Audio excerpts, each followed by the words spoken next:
Romanos, Kapitulo 11, versikulo 5, ganito na sa 6, kung kabasa ni Enoch, igual-ulo sa Enoch.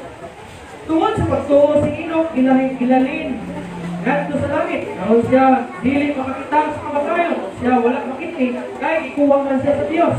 Sa walang pasakuha, siya namakisan na nakapahimuot sa Diyos. O kung muli pagtuo, dili kayo nangimo ang pagpahimuot na niya. Kaya sinasang kinsa, mangunuhol sa Diyos, kinahanglan mo tuo, na siya anak o na siya magganti sa mga kanita kaniya. Diyos, ang panalangin sa iyong tulong. Now, here is what the life of faith consists. Una, pleasing God, and then kadua, walking with God, then third is witnessing for God. Si Enoch, usa ka tao na nakapahimuot sa Ginoo. Usa ka tao na naglakaw diya sa Ginoo.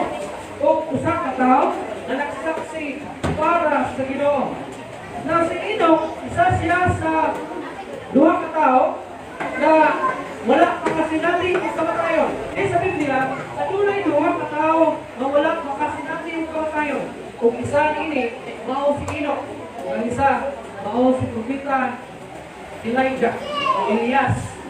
Now, si Enoch, usa ka tao na dako o pagtungo niya sa Ginoo. Nadiin, ang pagtungo ni Enoch, mao'y nakapahimaya sa Ginoo.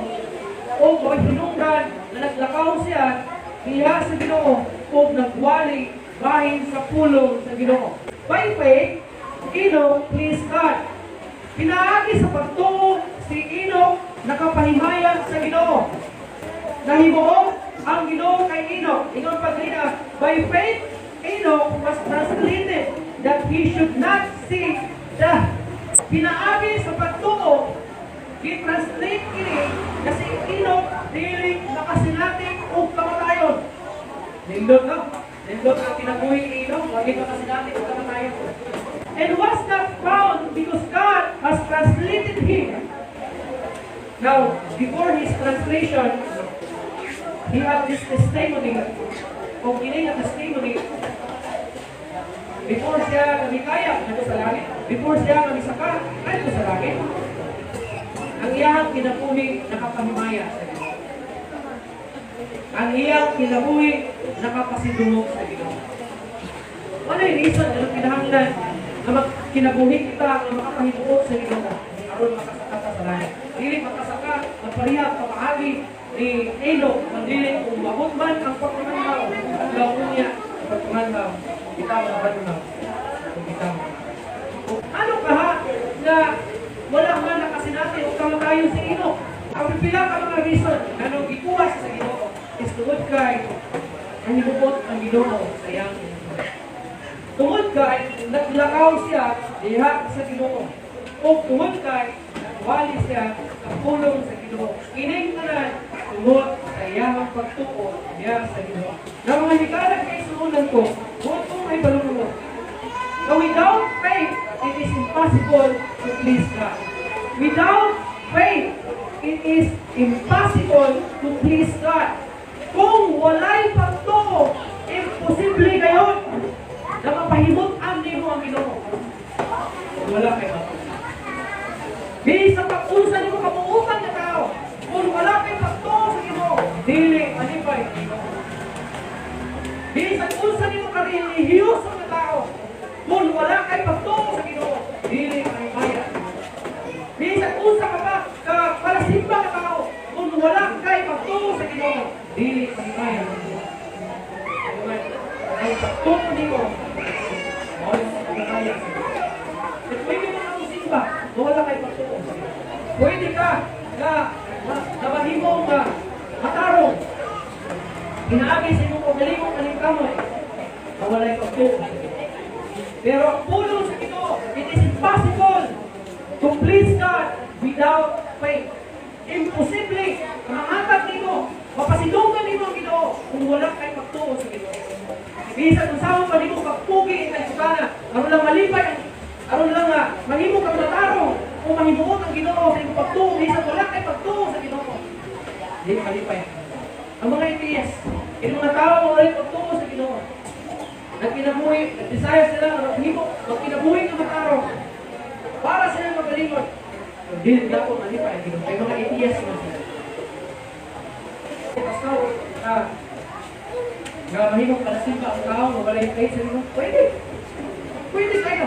Tungod kayo, dahil nagtuo, kasi lang maluwas, pinaagi sa pagsigi ng simba. Subot pa sabot, pwede na mahimong palasimba ako sa kakao na wala ka kapahimaya sa Ginoo kung wala siya nagtuo sa Ginoo. Nasabtan ninyo? Lahi ang relihiyoso o lahi ang kini-Kristuhanon. Ang pulong relihiyoso, mao kini mga tao na nagatagad sa adlaw sa pagsimba, nagatagad sa tanan ng mga kalihukan sa iglesia. Kung iyang kinabuhi, wala na ako. Butapit pa sa to. Nasimba sa Domingo. Dapil sa mga activity sa iglesia. Pero ang mga tao kay himalikas, ang mga tao kay bisyoso, ang mga tao dili mo basa niya, ang mga tao dili mo malungkot ko, pero nasimba siya. Ay gumanya simba, atong kinumanan, bukaapan ko siya dito sa buwan, sa buhangin. Ikat simbahan ang bata, pwede mo, hindi pa magiging sa kabilo. Pero tingala mga pagka, huwag humilit sila sa buwan. Okay, huwag ko dito gusto sa ito. Simba sa ko, sabong ko niya, may lang, malalangin na sa ilo ko. Simba sa daw siya, malalangin sabong niya, nalangin na sa ilo ko. Ang tawag, ang tawag ng Diyos. Ano ba ito? Itong illustration na may leon. Leon, ano ba itong istorya? Istorya ang leon, walang Ginoo. Sa Ginoo, leon. Ayaw dyan ang pagkaon ng Kristiyaano na? Ayaw dyan ang pagkaon ng Kristiyaano. Tanaw ang leon dito sa simbahan.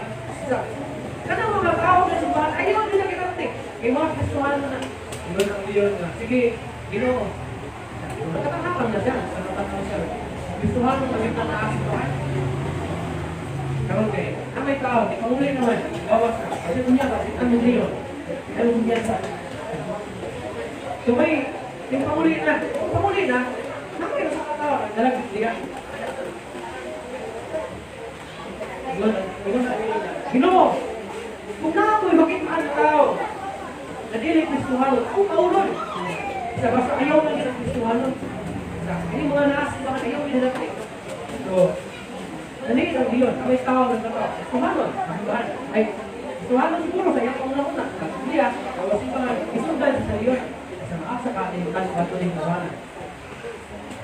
Pagtas kong tao, magiging simbahan, God right mo. Dili ko rin sa unahan. Isundan sa Diyos, nakita man niya dito pa sa inumanan. Nastuhanon ko, dili ko gikan sa, dili ko gikan sa Diyo. Kung sa dihan at isundan, makita man niya ng iyo. Ikaw, ginala niya. Ikaw na sa Ginoo. Ngayon, di ba tingnan na? Nagdili na ka mukha akong Kristuhanon? Nanong ikaw na rin akong Kristuhanon? Hindi pa ako liyon. Iyang iluwa. Ito ngapin, Kristuhanon. Ano mo? Ngapin. Iluwa niya. Bakit daw na akong kita akong Ginoo? Iluwa niya ngapin. Ngapin. Kristuhanon ko siya sa ngapin, Ginoo. Daghang mga tao, Kristuhanon sa ngapin. Bakta ng Kristuhanon, pero kinabuhi, uyag-uyag. Kung usap ka, nangitnon ang ngapin, inaanak ko na, yawan on, kinabuhi. Manahalik, huli ko niya, kristuhanon yung balay, kasi makakamog niyo. So, nakita po, daghang na mga tao, mga relihiyoso, pero walay pagtungo sa Ginoo. Daghang na mga tao, manilikamot na magbuhat at matalo, walay pagtungo sa Ginoo. Kaya nagtungo sila, ang ilang pagkakataon, makapalangit sa ilaha. Ang pagtungo nila, ang pagsigi na simba, makapalangit sa ilaha. Pero dili na huwag makapalangit sa iwan. Bisa pa, kamuli, dili lang ka magpuyo sa mahan, magsigag dahil sa Ginoo. Kung wala kay pagtuo sa Ginoo, walay kaluwas. Amen. Dili pa na si Tuhan makaluwas sa Ginoo. Dili pa lang imo kamayong tao ang makaluwas nimo. Ang makaluwas nimo si Jesus Christ. Kaya ang tulong ng Ginoo sa Juan 14:6, ako ang dalan, utang na matuuran, walay makaadto sa mga amahan kung dili pinaagi. Kung nahimo ka bang relihiyoso, make sure na nahimong ka ng Kristohano. Meaning, naana si Kristo sa imong kinabuhi o gibalos na naraan ang imong pagka-relihiyoso. Pagka-simba, then ang imong pagka-Kristohano, hindi lang dito sa simbahan.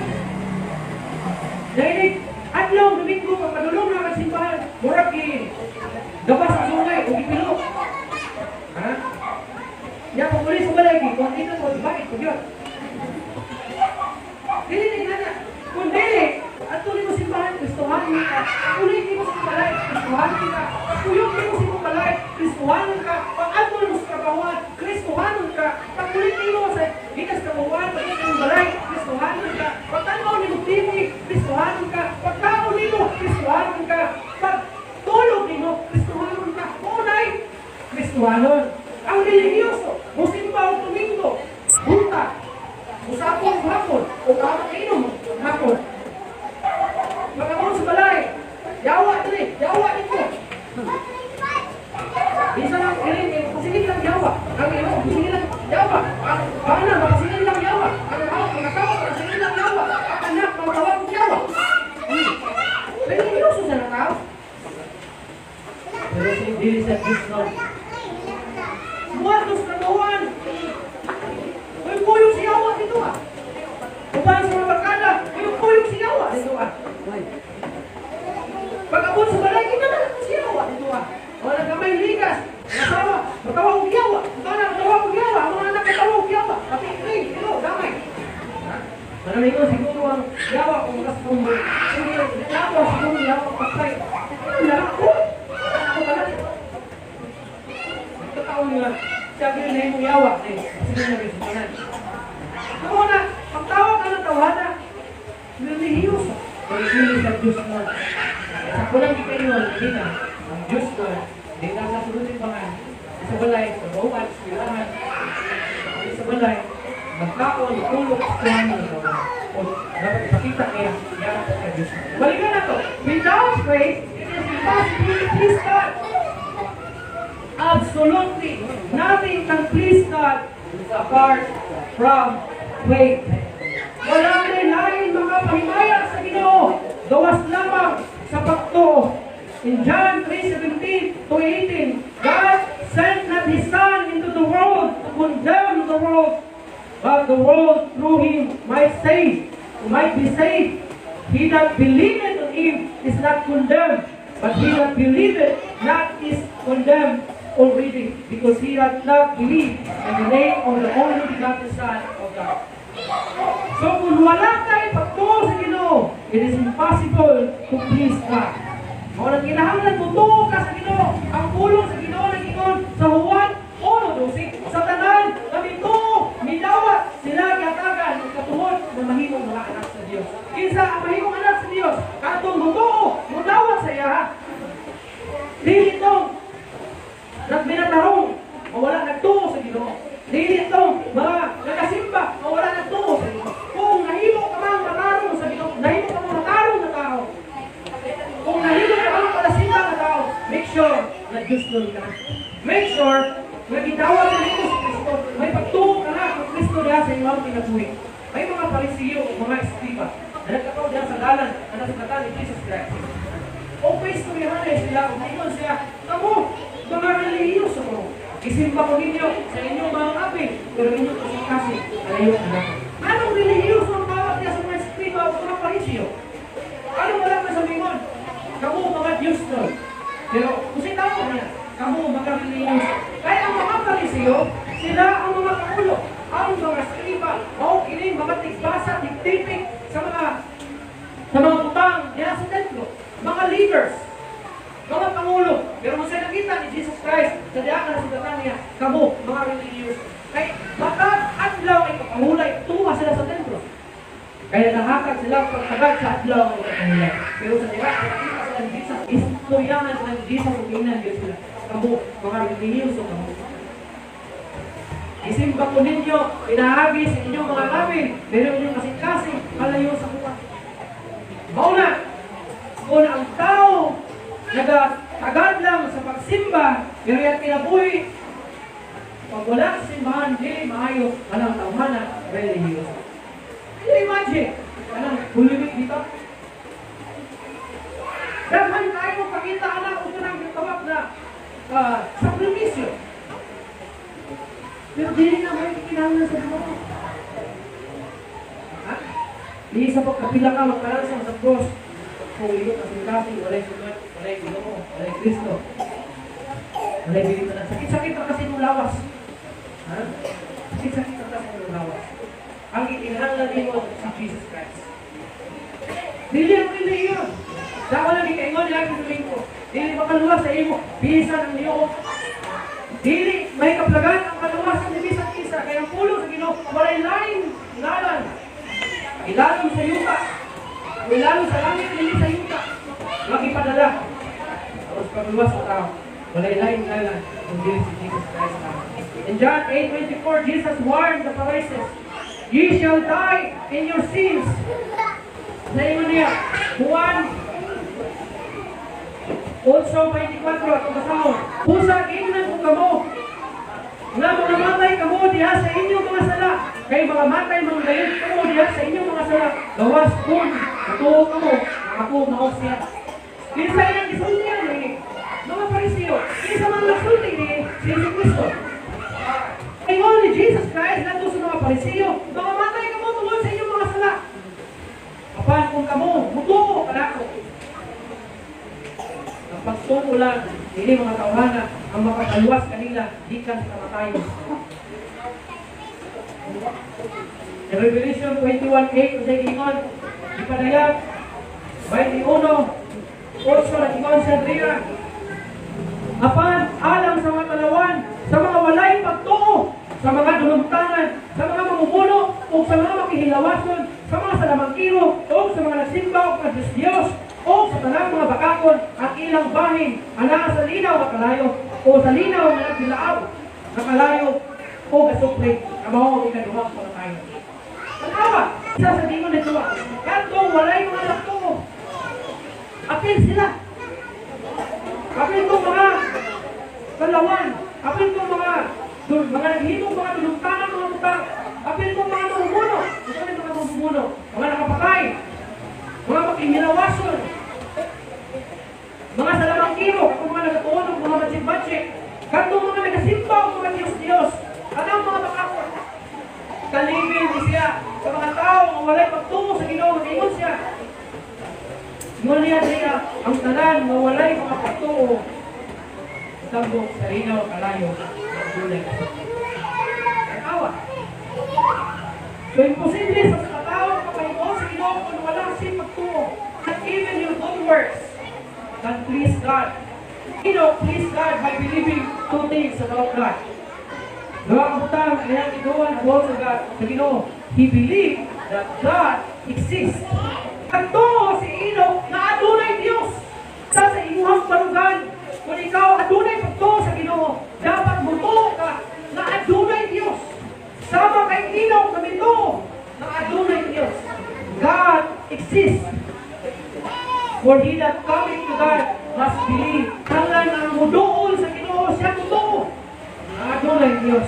Na ang science naghatag o pipila ka mga ebidensya ay tungod sa existence sa Ginoo. Una, the law of cause and effect. Ang balaod sa hinungdan o epekto. And the law of entropy, lack of order and predictability. Lack of order and predictability. Kulang sa paghatay o pagtakan o kulang sa pagsunod-sunod. Wala nila na-prove na wala yung Diyos.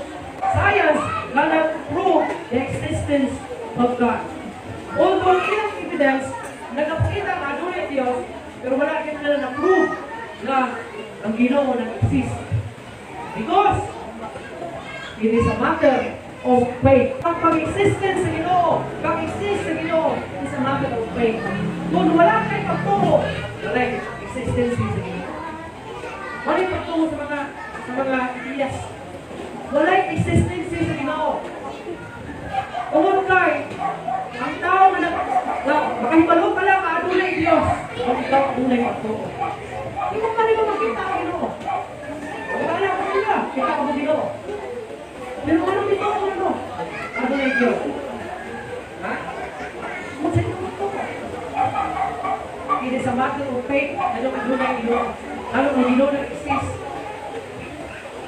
Kaya kung ang tanong ka, ang nakakita ka ng Ginoo, wala ka makita Ginoo, kung ano Ginoo ka Ginoo, ito sa matter of faith.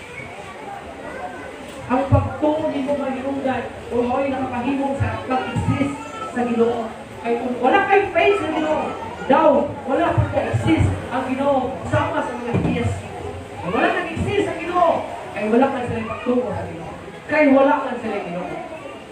Now, in 1 John 5:10, he that believeth on the Son of God hath the witness in himself. Kaya ito sa anak sa Diyos. Lahat na yakin, matusan niya siya kung ganito.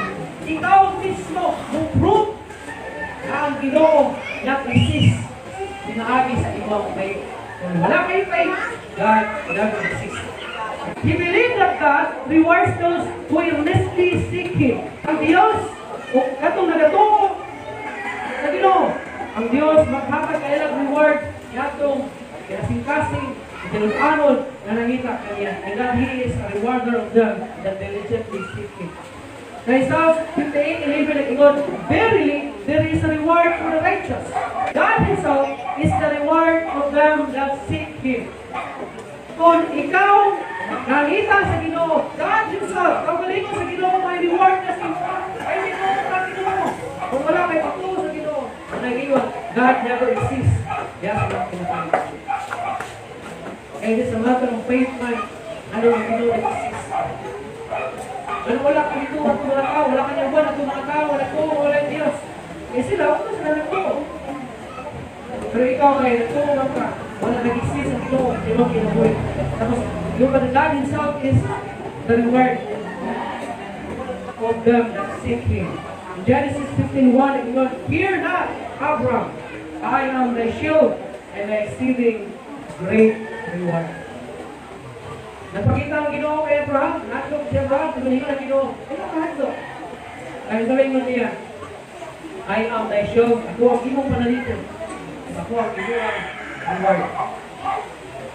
Ingon pa si Albert Einstein, certainly there is a God. Sigurado, radyo na kayo yung Diyos. That was the Albert Einstein. And any man who doesn't believe in a force is a fool. Ang kalandaw na dili ko to sa gahom, siya buwang. Pero wala si Bisan Kinsa na nakakila sa Ginoo. Wala ingon ni Albert Einstein. Tuol ba, kung siya ka-brilliant na tao, si Albert Einstein, badri na statement niya, Einstein was broke. It's the brilliant man, but sa iyang statement, Einstein was broke. Ano man? Because we can know that. We do not know ayun. Okay, ingon ni Albert Einstein. Ingon niya, ano rin Diyos? Ang dili daw totoo sa kahog. Siya sa kaluwag. Kag wala yung isang kinsa na nakadila ko. Albert Einstein proved his statement was wrong because we can know God. Really, we can know God. Basta tutulong ka, may halin mo. Kung tutulong ka, ano ng Diyos, may halin mo. Basta tutulong ka, kung di ka totoo, hindi ka makailaw. In Chronicles 28:9, David said to his son Solomon, if thou seek Him, He will be found of thee. But if thou forsake Him, He will cast thee off. Siya ang makita. Siya makakaplat. O siya makikapagan. Kung siya katunag sa likway, siya ikalimtan. In Psalms 9:10, they that know thy name will put their trust in thee. Siya na nakaila sa iyang pangalan, iyang ipahimutang ang iyang pagsalig, ang iyang pagtuo. For thou, Lord, has not forsaken them that seek thee. Kaya atong Diyos, dili kayo sa kalikod, bubiyak kaniya, nanangita kaniya. In Proverbs 8:17, I love them that love me, and those that seek me early shall find me. Higugma na ako sila.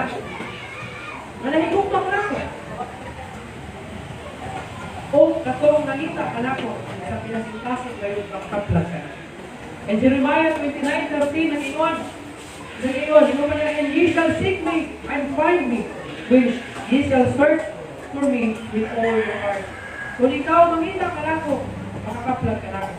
Siya nga nangita ka na ako, inoong niya kasilkasin. Ikadua, God's salvation is the reward of them that seek you. Kung ikaw mangita sa Ginoo, ikaw makaangkon o reward na mao ang kaluwasan na nagbigay sa Ginoo. Gusto ka ang kaluwasan? Gusto ka ang maluwas? Mangita ang Ginoo. Ginoo pa ang Psalm 149 verse 4, the Lord taketh pleasure in His people. He will beautify the meek with salvation. Ito na yung meek. Maagho. Bisaya. Maagho. Iya sa Ginoo ang talang pleasure, ika sa tao. Iyahang basan, ipiwan, katong maagho, katong nangita kaniya diha sa kaluwasan. Another one, Matthew 6:33, second one. But seek first the kingdom of God and His righteousness, and all these things shall be added unto you. Sabi mo sa mga anak, una, pagkangita ang Ginoo, o ang iyang pagkakataon. Ito ang tanang mga butang, nagadugang niya. Simple na invitation sa Ginoo. Natulog ang panalangin. Una ka panalangin, aluwasan.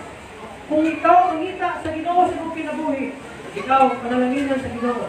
Ikaw tagaan og reward sa Ginoo, which is kaluwasan.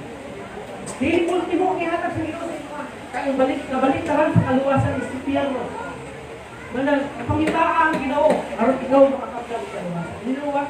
Pakapin na lang sa Ginoo ang blessing financially pag ikaw mangita sa Ginoo. Pag naay Ginoo na kumit, pakapin na lang sa Ginoo sa imo panalangin.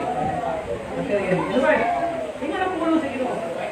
Seek ye first the kingdom of God and His righteousness, and all these things shall be added unto you. Kung may kontak, ikadugang ni mo daan nito, sino masabot ka na? Sino masabot ka na?